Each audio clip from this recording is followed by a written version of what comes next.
Nous sommes bien contents de participer à ce forum MCC à Sousse, donc cette année 2014. Ça permet à Transenergy de revenir en Tunisie et d'être partenaire actif aussi de ce forum. Donc Transenergy, en quelques mots, c'est un bureau d'études, énergie renouvelable et maîtrise de l'énergie. C'est un bureau d'études français qui travaille beaucoup à l'international et qui est filiale d'EDF et de Total.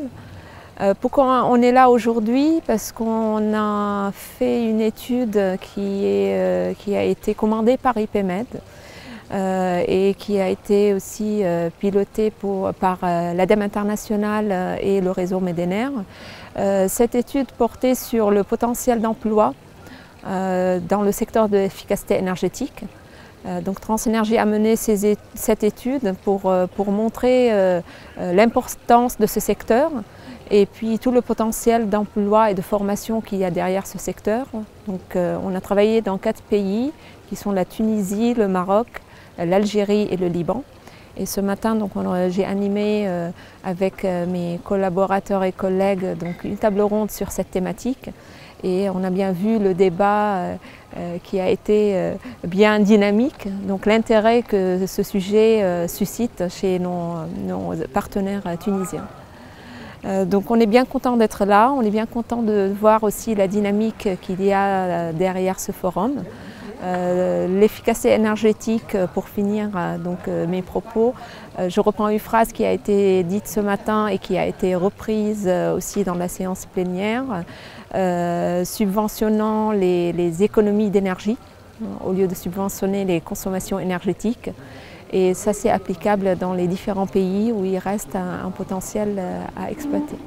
Ce qui manque à l'efficacité énergétique et au développement de tout le potentiel qu'on voit à l'efficacité énergétique, ce sont différentes barrières qu'on a pu mettre en avant pendant cette étude.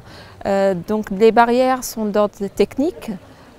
Tout d'abord, c'est d'ordre aussi réglementaire, mais également des barrières économiques qui vont faire que ces projets se développent et surtout d'aller vers des projets pilotes qui vont permettre en fait à la filière de se structurer dans ces pays-là et à développer en fait un savoir-faire au niveau local, parce qu'on croit aussi que ce savoir-faire, il faut qu'il soit développé localement. Parce que quand on parle du développement durable, il faut aussi valoriser toutes les compétences qu'il y a dans ces différents pays et il faut les aider en transposant les bonnes pratiques qu'il y a eu en Europe et puis surtout aussi les alerter sur ce qu'il ne faut pas faire avant d'aller aussi les accompagner sur ce qu'il faut faire et ce qu'il faut mettre en place. Je vais peut-être vous donner des exemples de projets qu'on mène actuellement, surtout en Tunisie et au Liban. En Tunisie, on travaille sur des audits énergétiques auprès des industriels, pour les accompagner à mettre en place des mesures d'économie d'énergie, mais également d'énergie renouvelable, d'utilisation d'énergie renouvelable. Donc on intervient auprès de plusieurs industriels. Au Liban, on est sur un projet qui est financé par la DG Trésor pour la mise en place d'une plateforme pédagogique et démonstrative sur le photovoltaïque au Liban. C'est un projet sur 3 ans et on va démarrer la 2e année.